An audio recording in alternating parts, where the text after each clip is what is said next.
3년 전 겨울이었습니다. 아버지의 장례식이 진행되고 있었습니다.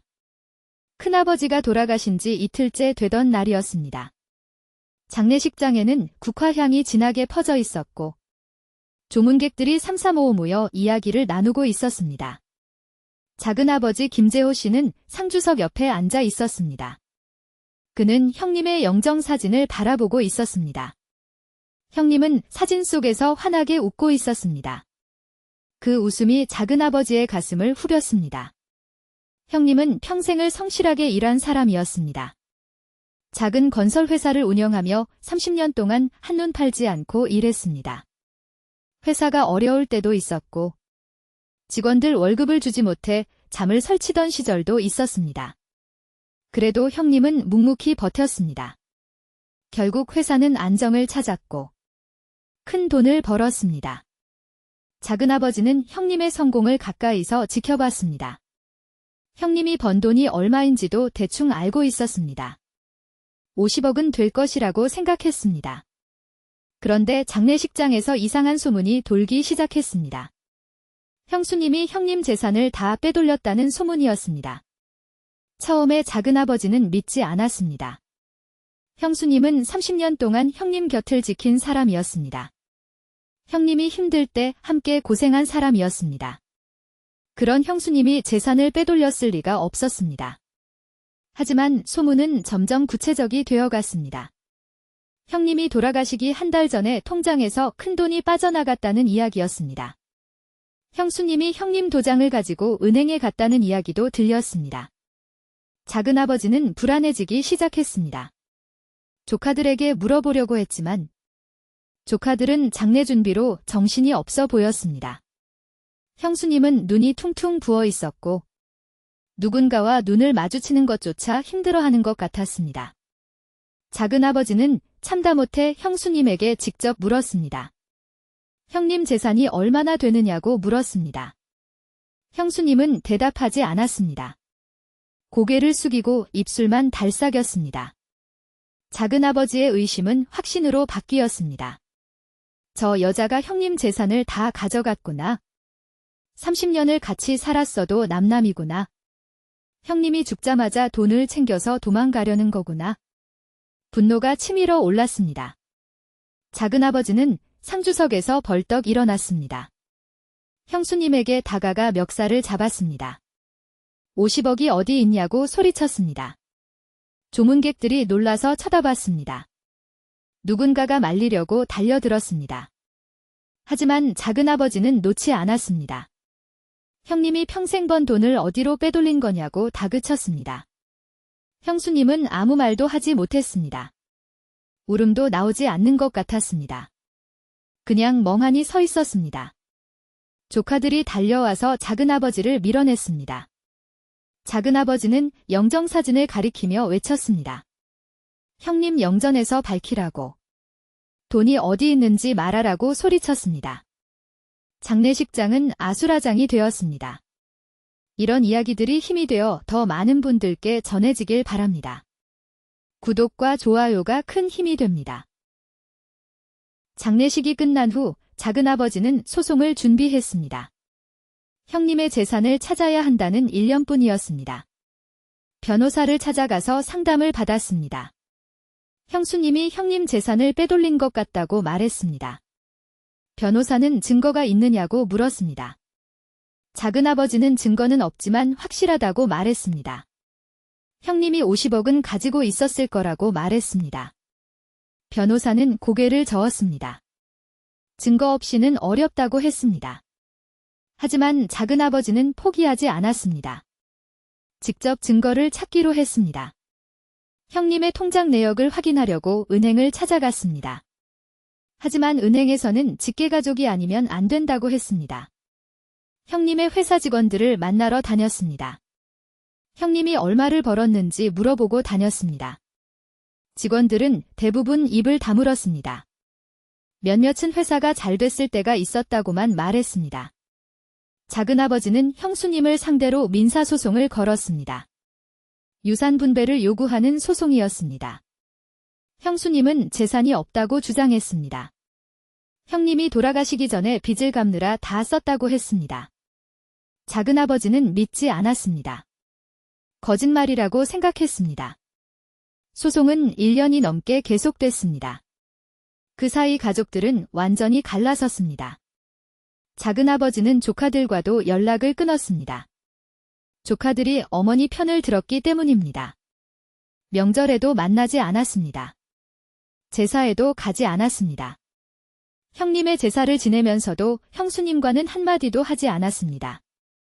작은아버지의 아내는 남편에게 그만두라고 했습니다. 50억이 어디서 나온 숫자냐고 물었습니다.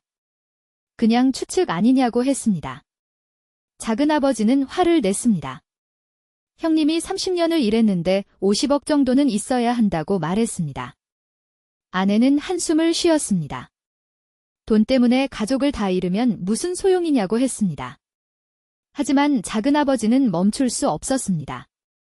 형님의 원한을 풀어줘야 한다고 생각했습니다. 형수님이 형님을 배신한 것이 분명하다고 믿었습니다. 2년이 지나고 3년째가 되었습니다. 소송은 여전히 진행 중이었습니다. 법원에서는 양측의 화해를 권유했습니다. 하지만 작은아버지는 받아들이지 않았습니다. 진실이 밝혀져야 한다고 버텼습니다. 형수님은 점점 야위어 갔습니다.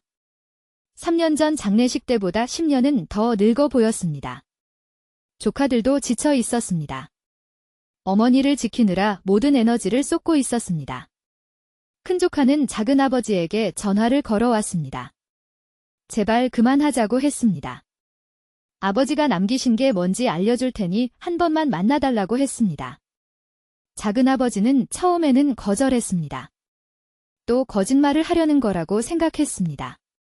하지만 큰조카의 목소리가 이상했습니다. 뭔가 숨기고 있는 것 같지 않았습니다. 진심으로 무언가를 전하고 싶어 하는 것 같았습니다.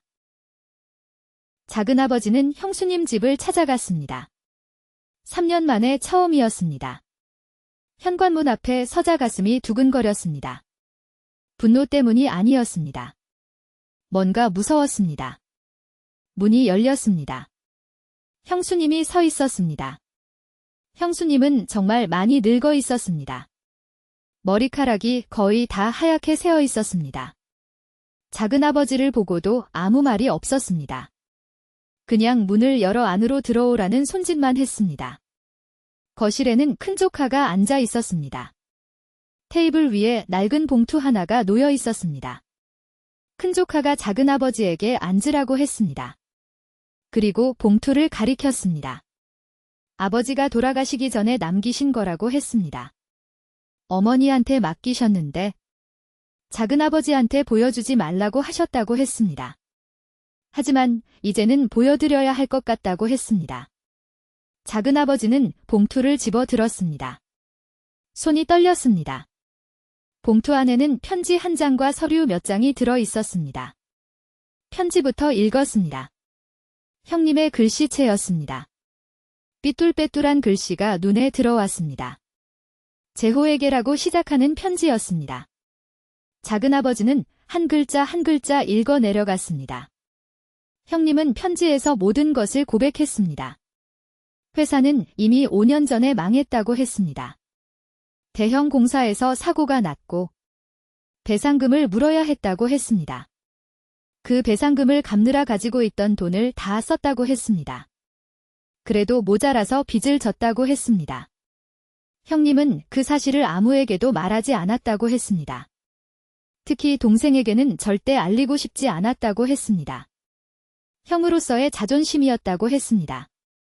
동생한테만은 성공한 형으로 기억되고 싶었다고 했습니다. 그래서 거짓말을 했다고 했습니다.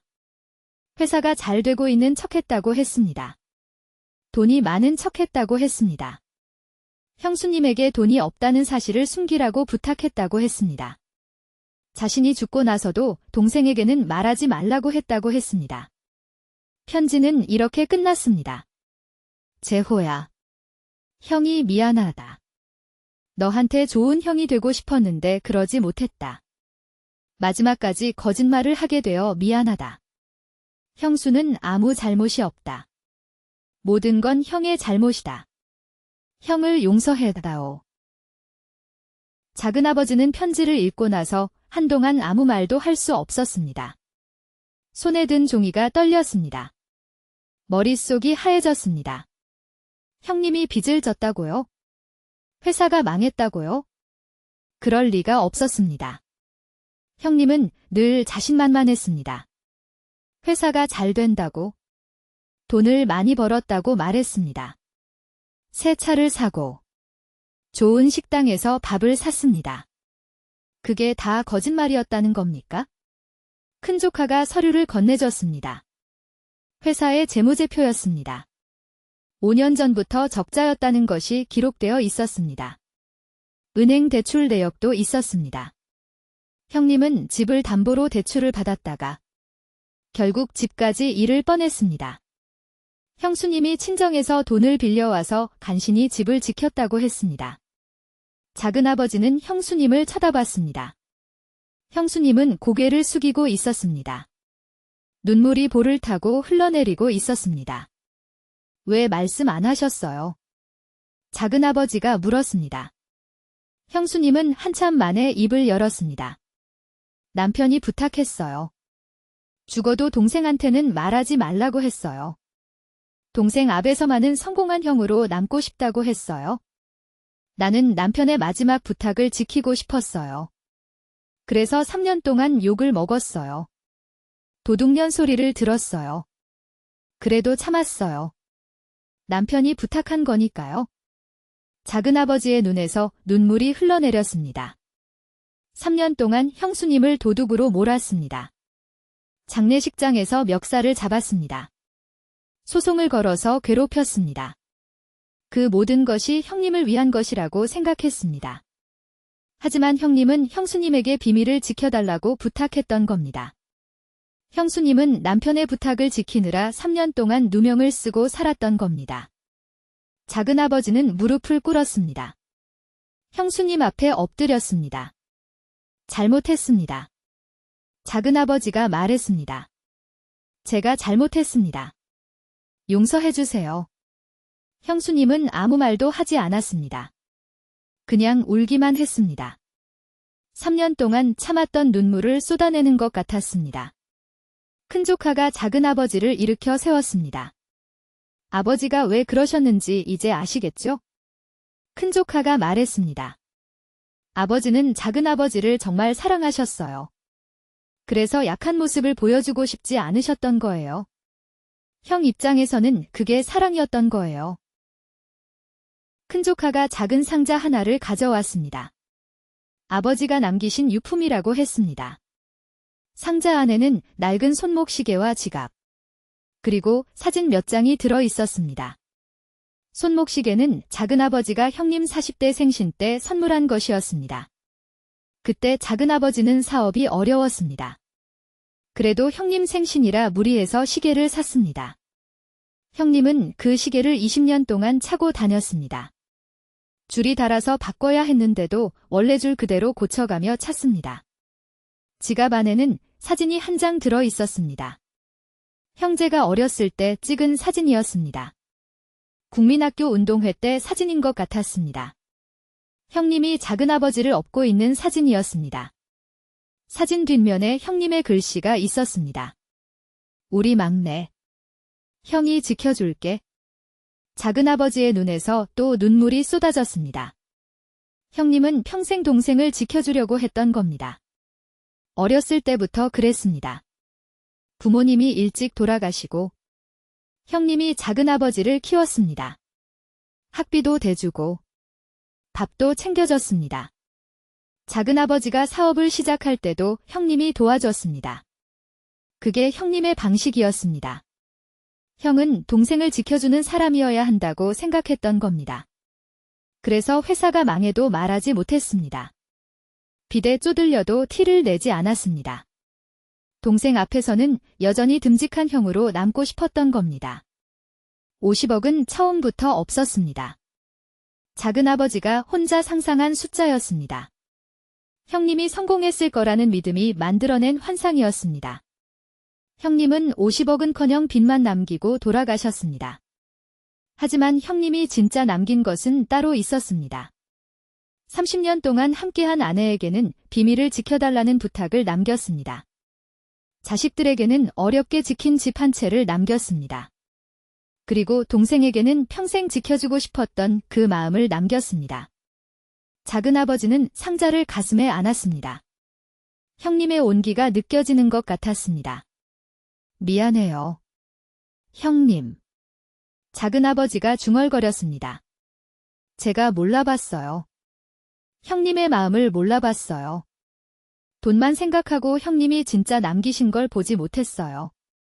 형수님이 작은아버지의 손을 잡았습니다. 처음으로 손을 잡는 것이었습니다. 3년 만의 화해였습니다. 작은아버지는 형님의 묘소를 찾아갔습니다. 형수님과 조카들도 함께 갔습니다.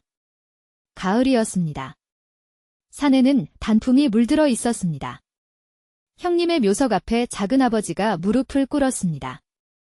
한참 동안 아무 말도 하지 못했습니다. 목이 메어서 말이 나오지 않았습니다. 형님. 한참 만에 작은아버지가 입을 열었습니다. 형님. 저예요. 제호예요. 작은아버지는 묘석에 이마를 대고 엎드렸습니다. 제가 잘못했습니다. 형님.